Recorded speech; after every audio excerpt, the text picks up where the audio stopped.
Les années 70, les Sweet 70s.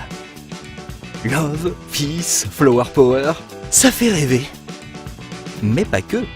Car au même moment, quelque part dans un labo, un chimiste identifie le glyphosate comme étant un puissant herbicide. Et en 1974, le produit est commercialisé et devient l'herbicide le plus utilisé dans le monde. Actuellement, plus de 800 000 tonnes de glyphosate sont répandues chaque année. Rien qu'en France, 8 800 tonnes de glyphosate ont été vendues en 2017, soit environ 30% des 30 000 tonnes d'herbicides écoulés dans le pays. Le problème, c'est que le glyphosate n'est pas uniquement nocif pour les mauvaises herbes, il l'est aussi pour l'être humain. Et ça, c'est pas nouveau comme info. Des études scientifiques ont déjà démontré les effets nocifs du glyphosate. La principale préoccupation pour la santé humaine est un risque accru de développer certains types de cancers. Le Centre international de recherche sur le cancer, le CIRC, une agence de l'OMS, a classé le glyphosate comme cancérogène probable en 2015. Une telle classification aurait dû exclure le glyphosate du marché.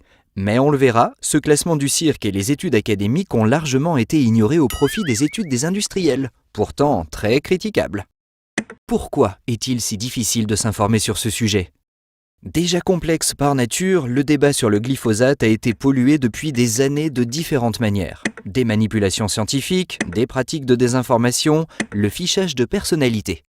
L'exemple le plus marquant en la matière, ce sont les moyens déployés par Monsanto, la firme qui commercialisait le Roundup. Retournons à notre petit labo des années 70. Monsanto fait fortune avec son herbicide Roundup. Puis, comme c'est une société qui prospère, ils mettent au point des organismes génétiquement modifiés qui, eux, résistent au Roundup. C'est pour toutes ces raisons qu'on n'est toujours pas libéré du glyphosate. Des alternatives, pourtant, il y en a une quantité, comme le désherbage mécanique, le faux semis, le désherbage thermique, l'occultation, le paillage, les engrais verts, etc.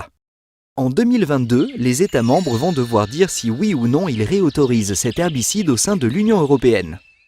Si comme 74% des Français vous êtes contre la réautorisation du glyphosate, mobilisez-vous pour obtenir son interdiction. Interpellez les décideurs. Rendez-vous sur notre site Shake ton politique.